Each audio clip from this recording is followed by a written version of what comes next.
Ito yung bagong circuit na ginawa ko. Multi-digit counter, pero hindi ko muna siya i-discuss ngayon. Ang gusto ko kasing i-discuss is about priority of events. And also may gusto akong i-correct sa last video ko about sa example ko ng clocking method. So bali ito yung naging example ko nun. So tama naman yung naging output. Pero bakit siya naging tama? Kasi sinunod ko naman yung condition na nilagay ko dito. So ano yung naging mali?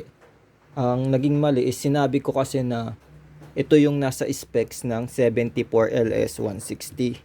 So yung unang mali is yung hold. Dapat synchronous siya.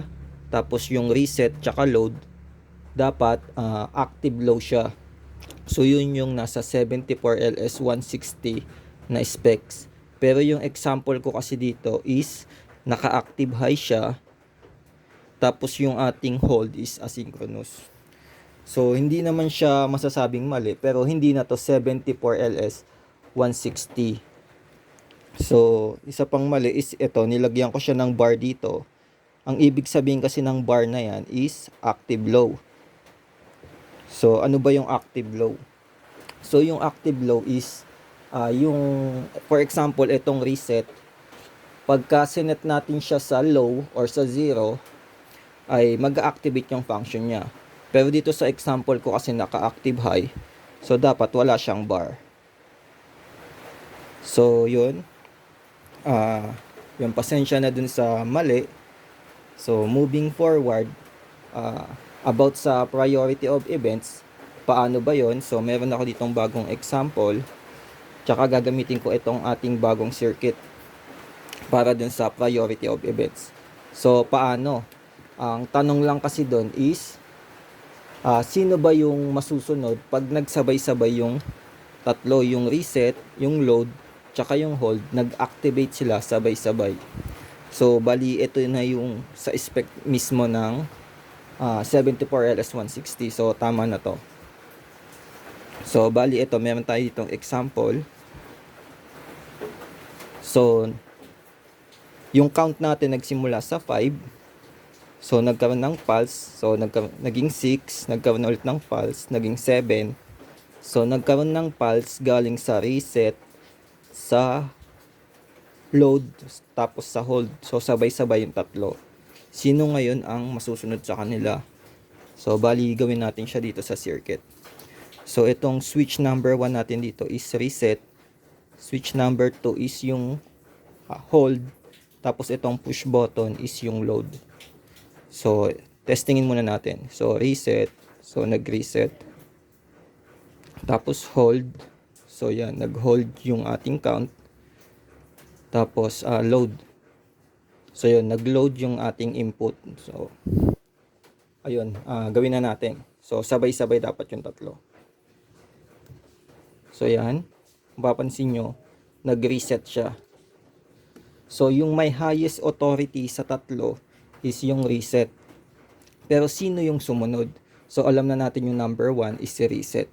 So paano pag nagsabay naman si load tsaka si hold?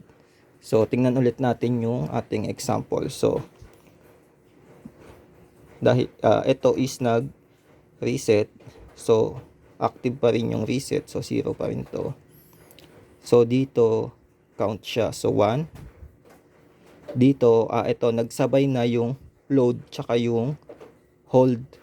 So ano yung magiging output? Ito yung input 9. So ano ba yung magiging output dito? 1 or 9? So pagsabayin natin ngayon yung hold tsaka yung load. So ayun no, nag-load siya. So bali ang may second highest authority sa tatlo is yung load. So testing ulit natin, baka is tsamba lang. So activate muna natin yung reset muna natin. Tapos activate natin yung hold. So pindutin natin yung, so naka-activate na yung hold. Pindutin natin ngayon yung load. So yun, yung load pa rin yung nasusunod.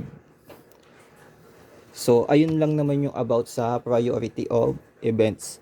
So number 1 is si reset, siya yung masusunod. So number 2 is si load. So panghuli is si hold. So tapusin na lang natin tong ating example dito. So 9 yung magiging output natin dito. So next pulse is, so magiging 0 ulit yung 9. Tapos ito may load, yung ating input is 6, so magiging 6 to. Next pulse, so count 7. Tapos hold 7 pa rin. Reset, so 0. So naka-hold pa rin, so 0. So yun lang muna sa ngayon. So next is i-explain ko naman kung paano ko to ginawa.